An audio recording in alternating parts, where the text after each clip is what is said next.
Oke, jadi welcome back to Silent Trader Academy Channel. Ya, masih berjumpa kembali dengan saya, Om Silent, di kesempatan morning briefing hari ini untuk tanggal 20 Februari 2022, tepatnya di hari Senin. Ya, dan untuk saat ini morning briefing masih seminggu sekali.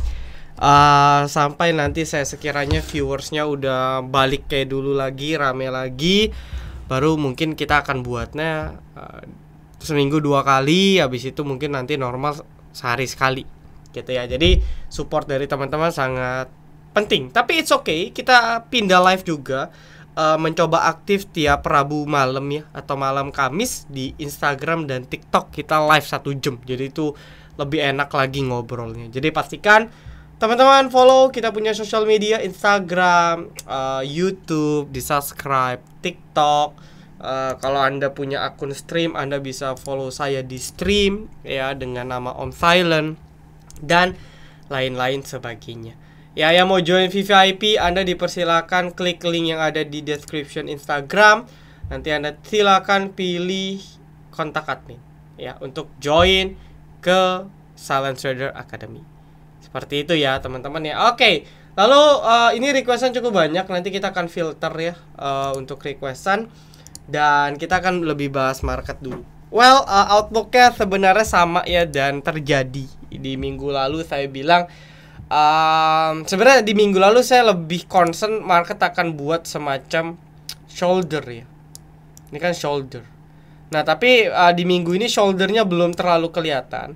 Cuman memang masih sejalan dengan statement saya, market rejection di resisten yang cukup penting ya, 6.900 sampai 6.950-an, atau mungkin psikologis 7.000 gitu. Jadi udah kelihatan nih dalam 3 hari terakhir, Jumat, Kamis, Rabu, IHSG kita nggak mampu tembus gitu ya. Jadi ini suatu tekanan jual ya berasa lah ya dalam 3 hari terakhir. Dan kita nggak tahu, sebenarnya sih bisa-bisa aja ya IHSG kita dia membentuk inverted, karena head and shoulder inverted atau tidak itu nggak harus selalu sejajar ya. Shoulder kanan dan shoulder kiri bisa jadi kiri pendek, kanan panjang, bisa jadi kiri agak dalam, yang kanan agak pendek. Jadi dia agak menyamping ya. Jadi kita akan bisa satu tarik garis antara shoulder kiri dengan shoulder kanan. Ya, itu lazim kok terjadi. Gitu ya. Nah, cuma memang dengan target breakout di sini. Tapi kalau versi realistis memang kemungkinan market masih akan coba uji support lagi ya. Dan kalau Anda lihat Bollinger udah ngerucut, EMA-nya udah pada ngerucut. Ini kayak ibaratnya market udah kehilangan katalis gitu ya, kehilangan katalis. Terakhir suku bunga inflasi di US juga ternyata 6,4, harusnya ekspektasi di 6,2. Turun sih, turun tipis banget, tapi tidak sesuai ekspektasi. Jadi nggak ada trigger katalis ya. Katalisnya ada minggu ini juga, suku bunga kan diumumkin 5,75% tetap ya, jadi ditahan. Nah, mungkin ya data-data inflasi kita sih yang akan mungkin meningkatkan booster untuk flow di market. Tapi kalau itu belum terjadi, saya rasa market cacingan masih akan kita hadapi ya. Jadi ya sabar-sabar saja lah. Oke, untuk IHSG mungkin outlooknya masih sama sih secara garis besar. Jadi kita nggak bahas lebih lanjut. Berikutnya, oke, kita akan coba filter pertanyaan-pertanyaan nih. Ada Ship ini sebenarnya saya udah bahas ya di live ya. Kayaknya sih yang nanya orang yang sama. Mungkin saya akan kasih tahu angka-angka resistennya aja, karena kalau kita bicara perkapalan ya, Anda harus tahu dulu nih perkapalan yang Anda beli ini tipikalnya karena perkapalan tuh fungsi tujuannya banyak ya. Transportation, mostly kebanyakan logistiknya pun beda-beda loh ya. Ada yang mostly fokus di komoditas ya, ada yang mungkin campuran gitu ya. Jadi cukup luas cakupannya kalau kita bicara perkapalan sebenarnya ya. That's why beberapa perkapalan kan sektornya beda-beda, subsegmennya beda-beda ya, sama lah kayak properti, residential, industrial, ada yang jual tanah doang, sewa gudang, jual gudang, yaitu ada yang jual apartemen, jual rumah, itu kan beda-beda sebenarnya. Meskipun ya properti. Nah, resisten di 1100 sampai ya mungkin di 1090-an. Ya, ini resisten yang penting yang harus bisa ditembus. Kalau tidak bisa ditembus maka ada current support. Ya, ini ada gap sih sebenarnya. Di 1000 sampai mungkin di 1010. Jadi ya si SHIB ini bergerak di range 1000 ya, 1000 sampai 100 sampai 1100. Nah, ini trading plan-nya. Jebol bisa buy on breakout. Jebol bawah di 1000 Anda silakan cut loss. Sudah, sesimpel itu.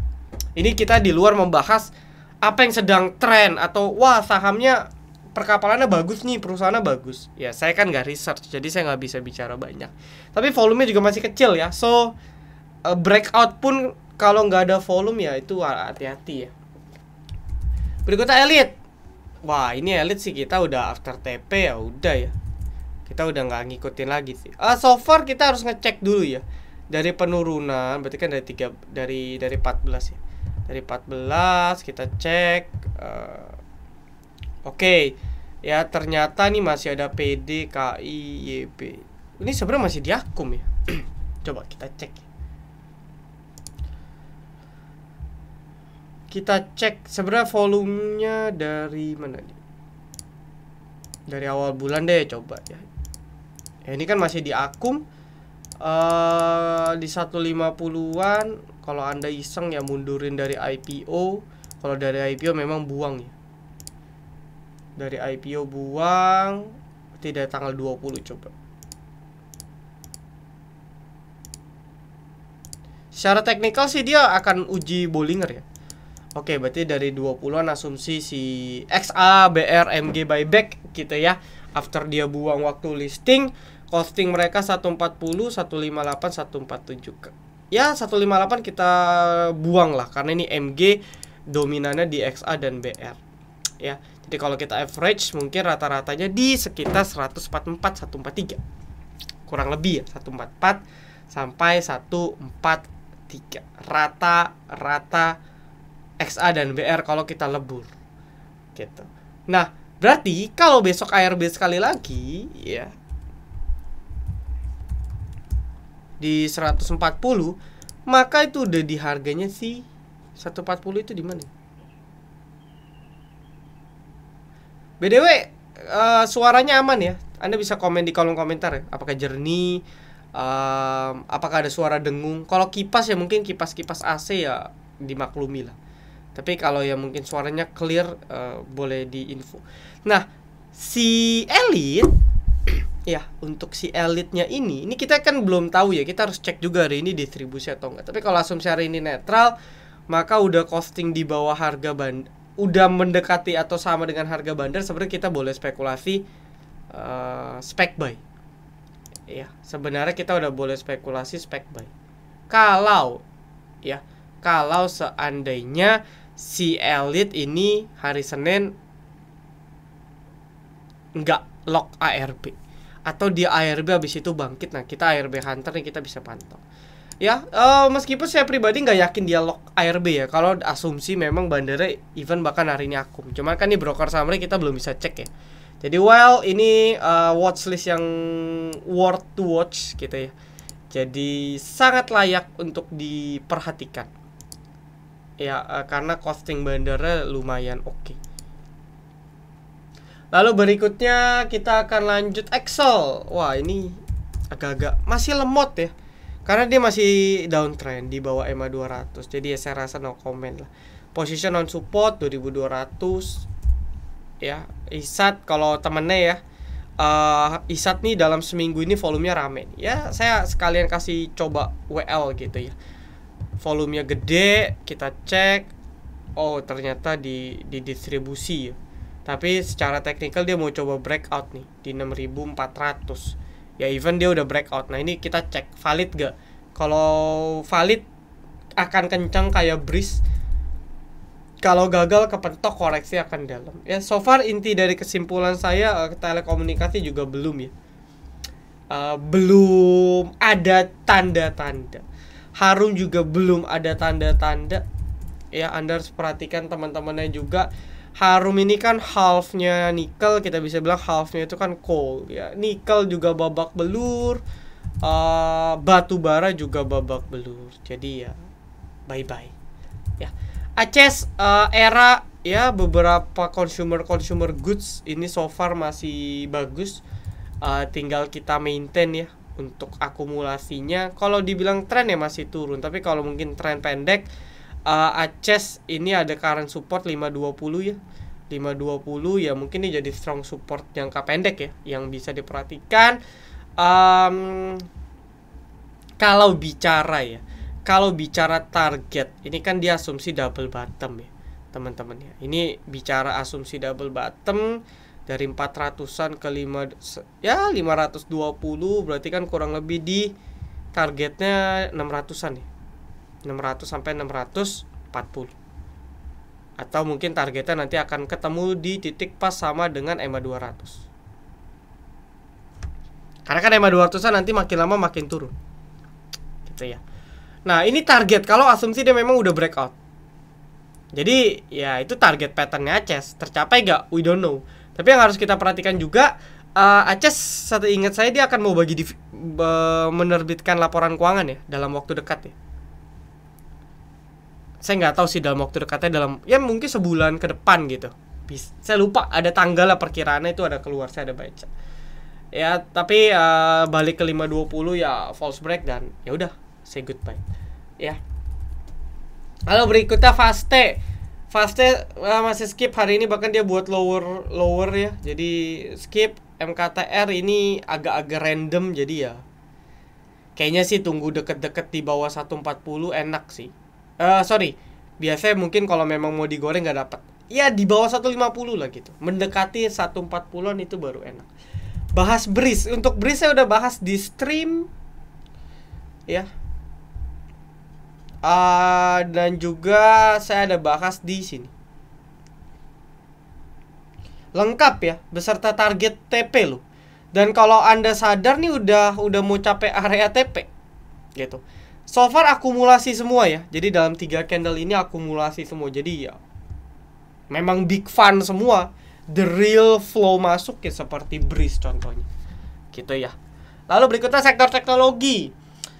Sektor teknologi secara keseluruhan masih downtrend. Tapi ya seperti yang saya janjikan ya, mungkin minggu depan lah ya, saya akan coba buat postingan terkait sektor teknologi, dimana conclusionnya ialah ada kemungkinan sektor teknologi di tahun ini bisa selesai bottoming dan reversal.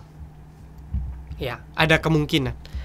Nah, spesifiknya adalah emiten-emiten yang memang mempunyai prospek yang baik, mempunyai soliditas dalam bisnisnya yang oke.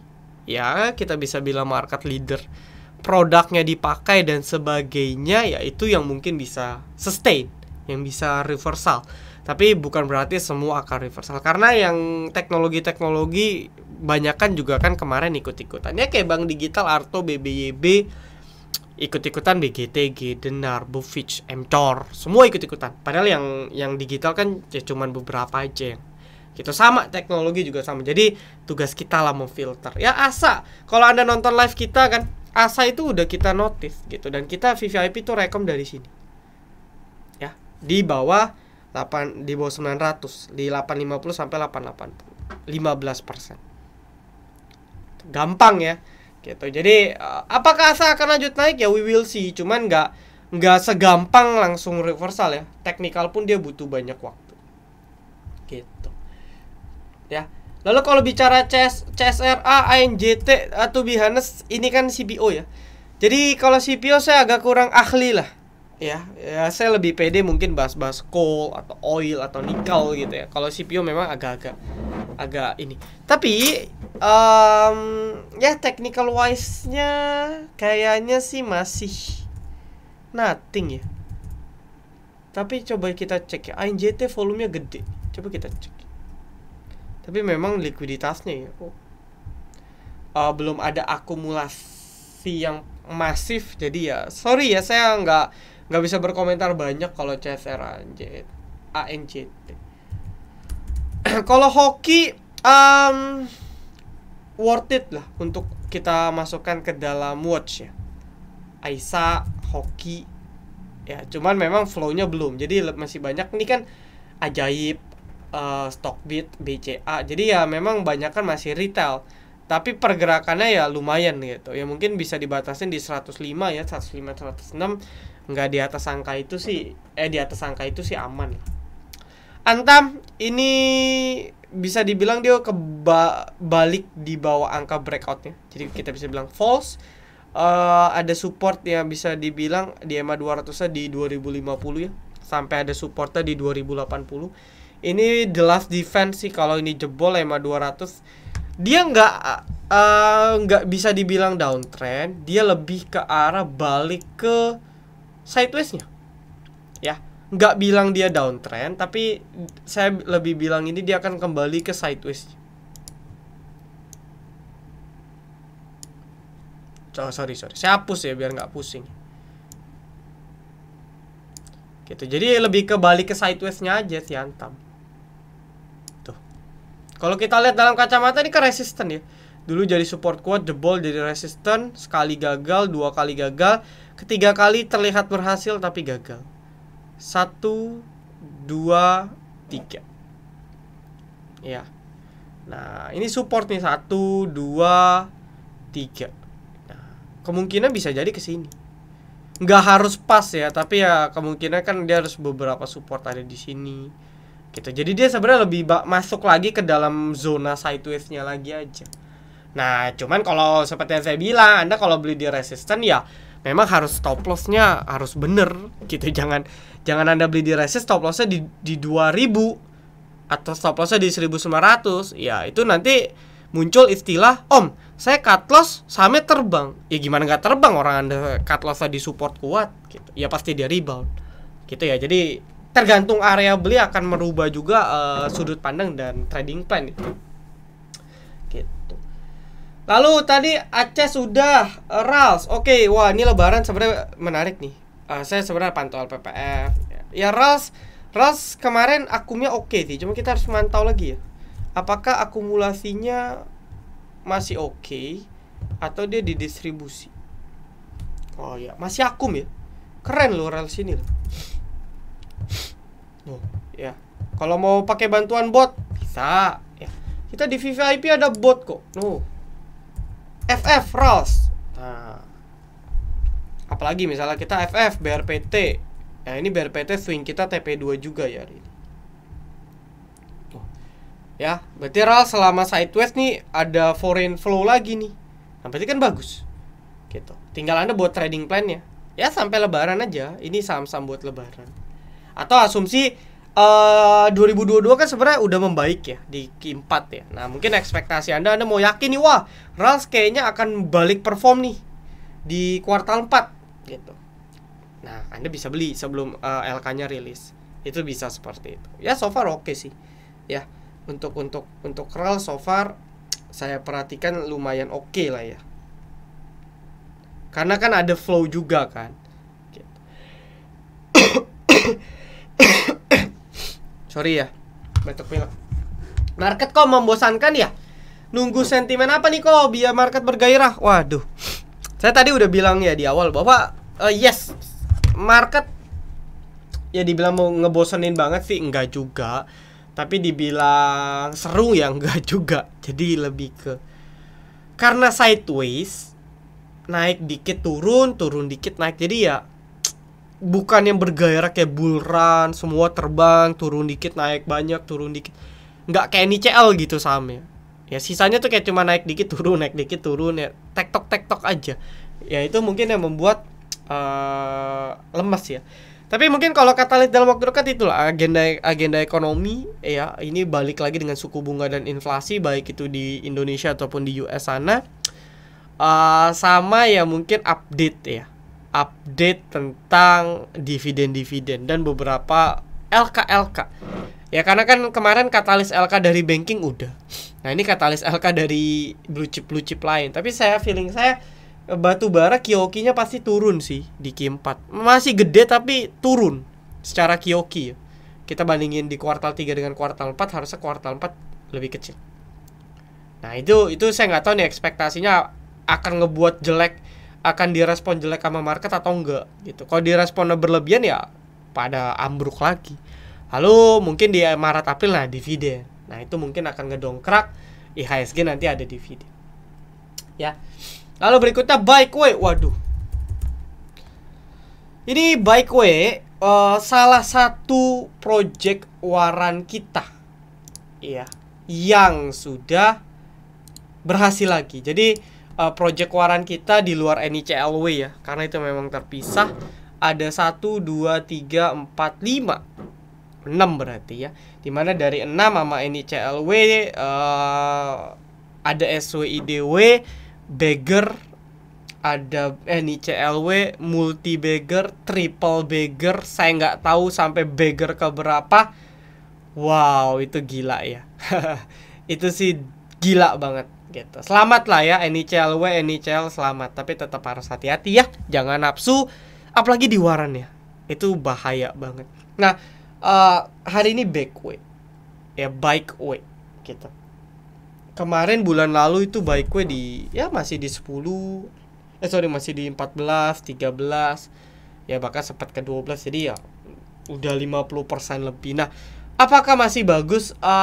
Sebenarnya ya balik lagi ya, waran itu kan pergerakannya mengikuti induk secara natural. Ada kok waran yang nggak mau ngikutin induk ya. Ibaratnya ada juga kok anak kan yang durhaka sama orang tua ya, jadi dia nggak mau ngikutin tuh. Tapi kan mayoritas harusnya anak kan berbakti ngikutin apa kata orang tua. Secara teknikal induknya memang di resisten nih rejection ya. Jadi ya ini unfortunately masih reject. Padahal kalau ini tadi breakout, volumenya oke nih, akan jadi something yang menarik. Tapi ternyata belum. Ya mungkin dia mau buat, ini kan cup ya, mungkin dia mau buat satu handle lagi nih, bisa banget. Nah kalau ini terjadi dan lanjut breakout ke 250 ke atas, even dia balik ke 300, maka W-nya akan ngikut. Jadi ya kalau Anda yakin baiknya masih akan tinggi sih, Anda kejar di W-nya sih ya nggak, atau hold itu nggak masalah. Cuman harus pantau induknya ini apakah kuat atau enggak. Ya, Anda bisa cek lah, karena volume hari ini lumayan rame ya. Baik itu agak tipis ya. Gitu. Jadi nggak tahu lah kalau nanti digoreng akan tebel, tapi so far ya nggak terlalu tebel banget gitu. Pesap skip ya. So far yang bagus ya mungkin MDKA ya, yang paling stabil. Lalu BTPS ini lawan dari Breeze, mungkin ya reasonnya karena si tuh lihat tuh, Anda lihat Breeze tuh. Ini kayaknya MG-nya sih memang MG institusi ya, bukan MG copet ya. Dulu seingat saya Breeze itu juga MG. Waktu zaman mau digoreng hampir 4.000 tuh MG memang. Kalau ada inget mungkin bandara tahu ya. Cukup terkenal, tapi saya udah agak jarang denger namanya sih. Ya, topi kuning. Dulu dia viral banget lah, baik itu positif atau mungkin viral yang dalam tanda kutip negatif. Saya nggak nyerang loh ya. Ya saya respect lah sama senior. Topi kuning. Mungkin kalau trader lama tahu lah ya, dengar topi kuning. Nah itu biasa pakai MG. Dulu di Breeze tuh MG. Ya, nggak tahu nih apakah orang yang sama atau enggak ya. AK, MG, BK. Wah ini ya kan ini aku. Nah bedanya si BTPS itu lebih ke di distribusi ya.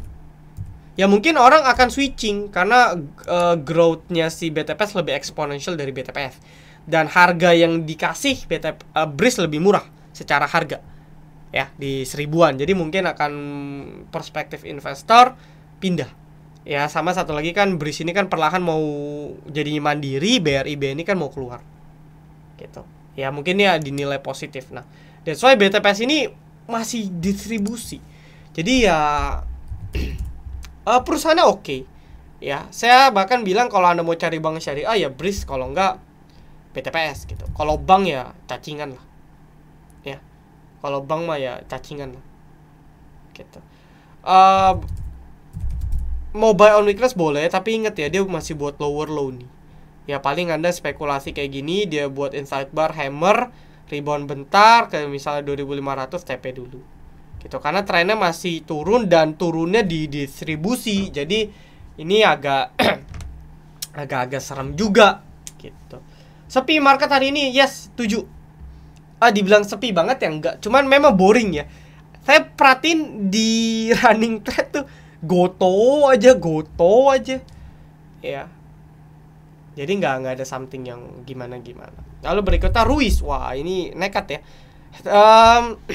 Ini bandara atau market maker kadang pergerakannya agak-agak serem ya.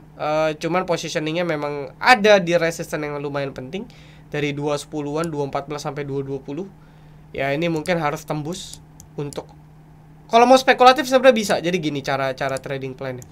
Jadi ya spekulatif ini kan dia udah mengerucut, abis itu breakout misalnya. Anda beli misalnya let's say di 12 ya. Di 12, di 210. Nah, stop loss katanya di sini, di 208 atau di 206. Gitu. Karena kalau kita lihat kan dia buat semacam wedge ya. Nah, ini sebenarnya kalau dalam tren turun ini adalah sinyal dari continuation bearish. Rising wedge bisa di atas, bisa di bawah ya. Gitu. Jadi udah turun, dia buat wedge, lanjut. Ya, jadi hati-hati ini sekali jebol nih kemungkinan ARP. Tapi kalau sekali bisa breakout, ya mungkin akan rame nih. Ya tapi sayangnya Ruiz ini udah nggak ada gap ya. Jadi memang kemungkinan bandar mau balikin dalam waktu dekat ya agak nggak masuk akal karena ini nggak ada gap. Jadi ibaratnya nggak ada yang nyangkut market maker. Kalau gap gede, pasti market maker nyangkut karena dia pun nggak bisa jual. Tapi kalau dia udah sempat dinaikin, berarti market maker nih udah bisa jual di sini, di sini, di sini, di sini, di sini. Nah ini ya kalau saya sih saya pilih cari saham lain aja lah. Ya tadi kan beberapa watchlist kita banyak yang bagus. Gitu. Oke. DSFI masih gitu-gitu aja ya. 86 jebol, wajib out. Ya perkapalan yang paling on sih so far saya perhatikan LP ya. Gitu. Ya DSFI kan perkapalan. Terakhir SMGR. SMGR blue chip INTP ya so far masih oke aja sih. Cuman memang SMGR kan geraknya slowly banget ya. Jadi ya begitu deh. Gitu. Kalau kita lihat weekly-nya kan sideways aja dia dari dulu kan juga di sini-sini aja. Lebih tepatnya belum bisa benar-benar breakout dari konsolidasi. Gitu. Ya itu kuncinya SMGR. Oke. So mungkin itu dulu yang bisa saya sampaikan. Disclaimer on ya, keputusan jual beli di tangan teman-teman. Mau join bareng kita di VVIP silakan. Cuma 150.000 per bulan dan saya yakin nggak akan nyesel sih. Boleh coba sebulan, nggak cocok silakan. Kemungkinan kita di bulan Maret atau April kita akan launching program baru ya. Jadi VVIP FTA versi light ya. Anda tetap dapat rekomendasi gitu ya, sama persis. Cuman prioritasnya tetap saya rekom dulu di VIP. Habis itu pasti langsung saya forward ke teman-teman di program ini. Ya tapi fasilitasnya cuma itu aja. Ya kayak morning briefing VVIP, project intensitas ya mungkin nggak sebagus di VVIP. Tapi itu akan sangat membantu mungkin buat teman-teman yang mau join ke kita tapi terkendala dana. Gitu ya. Jadi nanti ditunggu aja infonya di sosial media kita. Oke, so mungkin itu dulu. Thank you teman-teman ya atas requestannya. Kita bertemu lagi di Instagram. Mungkin nanti kita live lagi. Good luck, salam Trader Academy. Be silent, be patient, be joy.